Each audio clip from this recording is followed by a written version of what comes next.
The Mets, a big week for them. They took 2 of 3 versus the Brewers. And I think, we'll start there. We'll get into the 7 games pivotal stretch versus the Pirates coming up. But you take 2 of 3, you hit Brandon Woodruff and Corbin Burns. You win both those games. Those are two all-stars this year. Those are legit starting pitchers. And we know that for this year for the Mets, the hitting has been the issue. It looks like it's turning around a little bit, Dylan. What have you seen so far? Absolutely. So, you look at this series with the Brewers and really anything of 2 wins and coming close to 3 wins is such a success considering how good this Brewers team has been, specifically where they placed themselves in their division, but also the last 40 games of their season, they have been basically the best team in baseball over that stretch. So for the Mets to take 2 or 3 from them, it's just a sign of the changing of the guards of the Mets, because usually this type of time of year in July is a really dog days of summer type series for the Mets, and this would have just been brutal. But that's not the case with this Brewers team. You talk about the offense, and what we've seen is just how explosive they can be. They're not a team to this point, and this is something you're going to have to work on. They're not a team that is good offensively over 9 innings. Few teams are over 9 innings, but the Mets they're very good at scoring in the bottom of the 7th inning. So 7th inning Mets. It's a very Mets thing to do. But so unfortunately, that's something that's going to have to be worked on. But at this point, it's at least a sign of improvement for a team offensively that has gotten their tools back, have gotten, Brandon Nimmo came back during the Subway Series last week and just completely revamped the way this Mets offense works and the way this team has functioned. So that's all good things for them.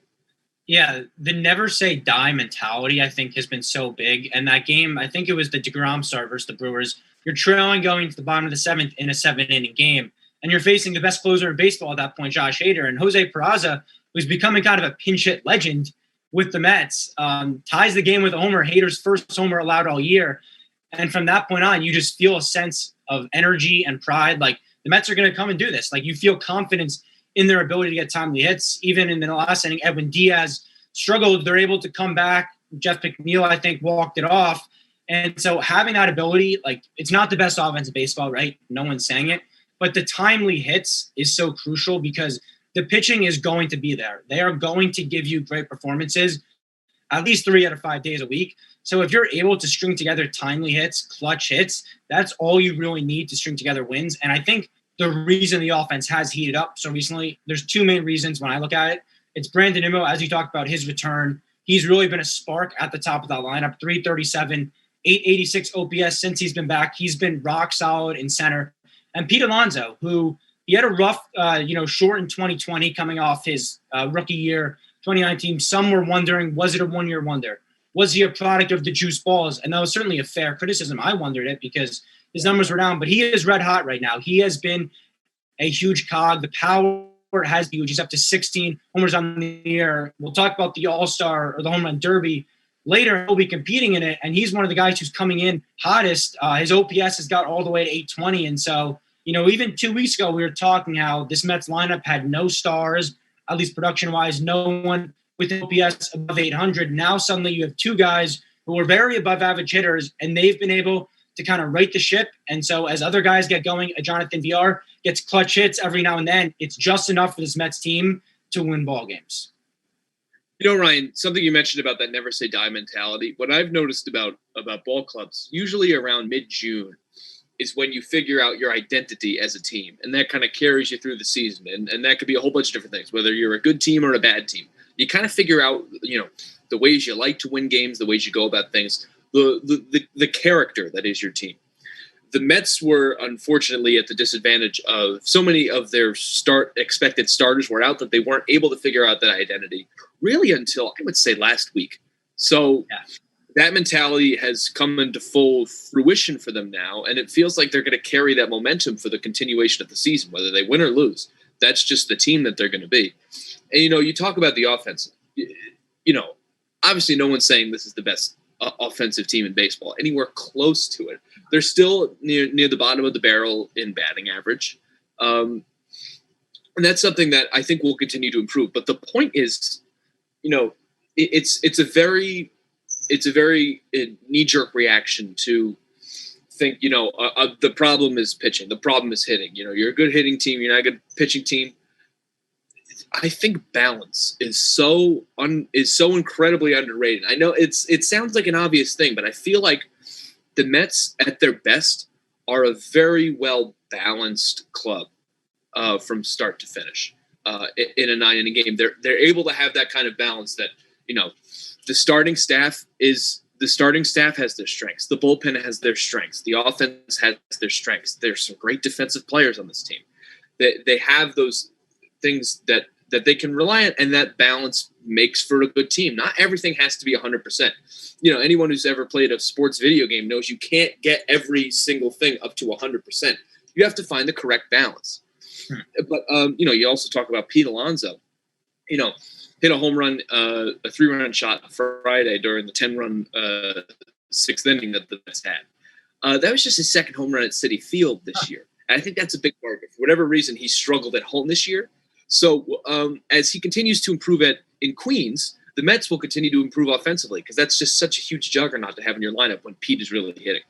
Yeah, and it brings an interesting question that I wanted to ask you, and it's about the ceiling of this team because you talked about the balance, and there are if this lineup, what we're seeing right now isn't a mirage, there are zero weaknesses of this team. The bullpen, as you said, is probably the biggest question mark, but they have their guys, Edwin Diaz, Aaron Loop. Those are two A guys at least this year, and so with the pitching being, I think, A++, right up there with any team's rotation in baseball, 3 all-star caliber guys. You're getting a Carrasco back. Syndergaard might be there. So, when you look at it like that, the lineup, what was holding this team back, right? If the lineup was hitting like they are right now, we're in the season, they'd be up 10 games in this division. It's just the reality of it with the slumping that's gone on around the NL East. I think many maybe looked at this team as a product of their division, and yeah, sure, they can get into the playoffs. Maybe they can sneak by in a best of 5 with DeGrom. And I hate to be so reactionary and so look towards the big picture, but you have to wonder, the ceiling of this team could be through the roof if the offense, if Nimmo is the real deal. And if we're going to see performances like we did Friday, where I argued with the other Mets beat reporter, shout out Sam, he thought that game Saturday, the other Saturday night versus the Yankees was the best offensive performance. I thought it was last night. Certainly runs-wise, it is. If that is a sign of things to come, what is this team's ceiling? Well, it's interesting. Obviously, you're not going to have an inning where you score 10 runs every night. You're probably not even going to have it more than one more time this season. That doesn't happen, obviously. But what we did see last night was that when one guy's hitting well in this lineup, this is actually something Pete Alonso talked about in the press conference the other night. He was asked about, what he attributes his success to recently, because, he's been hitting so well in the last really 2.5 weeks at this point. What he attributed his success to, and he also pointed out Dom Smith, who's also been hitting really well lately, is that this lineup feeds off of each other. When one guy's hitting well, the whole lineup is going to improve. We've seen that with Brandon Nimmo because it starts from the top down. As soon as one guy is hitting well, that is just a motivational booster for himself. And Mets are able to carry that momentum offensively. Now, are they going to have to work on where they kickstart that stuff? They're going to have to learn how to jumpstart their own car offensively. And they'll figure that out. Maybe they'll trade for a piece. I know Chris Bryant has been in conversation, become a Met basically for 2 years now, it feels. Who knows if it's actually going to happen? But the point is, as we keep talking about, this lineup does have some talent. They can assemble a 1-8 in the National League lineup top to bottom that you're like, this offense can really score runs here. So, in terms of the ceiling for this team, and you look at the team in total, you talk about the staff and you talk about the bullpen and Loop and Diaz. And, I don't think Seth Lugo or Trevor May get enough credit either. And this offense and the way they've played defensively as well. The ceiling for them is obviously to run away with the National League East in the next month, I think. And then we'll see if they're battle tested enough during the regular season to go up against a team like the Dodgers or the Padres in the playoffs, because that's going to be tough. But perhaps they're up for the challenge. Yeah, and this is not a very baseball take for me, because it's just, 1 through 9, you always have guys. But, I feel like Lindor is going to be the mark of how this team performs. You talked about feeding off each other. Grand Slam Friday, we know he struggled this year, right? And, feeding off each other, maybe that's part of the reason they struggled so early. because when you bring in a guy with the expectations, not even just about the salary, just the expectations of Francisco Lindor is a top 3 going into the year, 3 at worst shortstop, elite defender, and he's going to be this team's best hitter. And he's probably not even been a top 5 hitter for this Mets. It certainly has held them back from, their ceiling so far.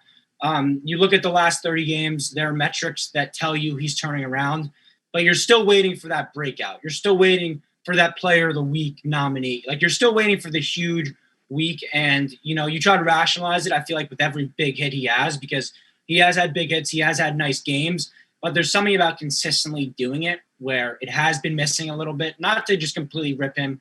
It's still, we're still halfway through this. You can still turn it around. But, like, I don't know what you think of that. I feel like it is so Lindor based. Like, they need him to be at his best if that lineup wants to seriously compete, because obviously a Pete, a Nimmo, a Dom Smith, those are nice pieces, but Lindor is the household name. Like, he's the guy who you should be able to count on through the whole season to hit, because Nimmo, we know he's had the success. He's had a few down years, whatever. Pete, he's hot right now. He's going to come down to earth at some point. There's going to be, I think, like a 3-week stretch where you're going to need Lindor to be your best hitter. And so far, we really have not seen that. Yeah, it's interesting. I would argue over the last 3 weeks is the best stretch of baseball at the plate in particular he's played, but he hasn't gotten on a streak that has been as long as any of his slumps to this point. And that's really the problem. And, people have been tough on Lindor all year, and they were bound to be just because of how huge his contract was at the beginning of this season. And, this is something I keep saying, but like I feel like I'm the only one saying it, so I need to continue saying it, is that a person getting that much money just so quickly in their lives, obviously that's going to have an emotional and mental impact on you. That's just such a life-changing thing to happen. So we got to give Lindor that benefit of the doubt. This is not a team that was supposed to win the World Series this year. Steve Cohen said when he bought the team, he said 3 to 5 years.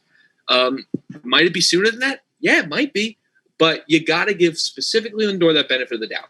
That being said, his average is well below where it should be. But last night's a good sign. So, that can't be understated. That, this second half, I think, is going to be very good for him. And, I think he's waiting for that opportunity to be the best player on this team. Because, when Pete's going to have a bad stretch where he strikes out like 80 times in a row, it's going to happen. There's going to be a week where Dom Smith, has some tough appearances at the plate. That's all going to happen. So for Lindor, he's going to have to take that opportunity when he sees it and completely run with it and be the almost captain type player that he seems to exude the energy of on this team. He does seem to really, and from everything we've heard about him, that it's like having a second manager on the field. So that will be a huge opportunity for him come the time. I would suspect that going to happen in the next 2 weeks. So for Lindor, you hope this is the time to do it. Yeah, I want to do something last thing on the Mets that I don't do very often, and it's give the fans a lot of credit for their patience with Lindor, because I see a lot of parallels to Giancarlo Stanton in his Yankee tenure. And it's crazy because his first Yankee at bat, he goes deep. He hits 2 homers in that first game. And by the 4th game, I was ready to run him out of town. I know a lot of Yankee fans were. The overreactionary state of the Yankees fans is certainly there. And so for Mets fans to keep their composure, keep the confidence in Lindor halfway into a year when he hasn't lived up to it, right? Like you objectively can't say he's lived up to it. I do admire that.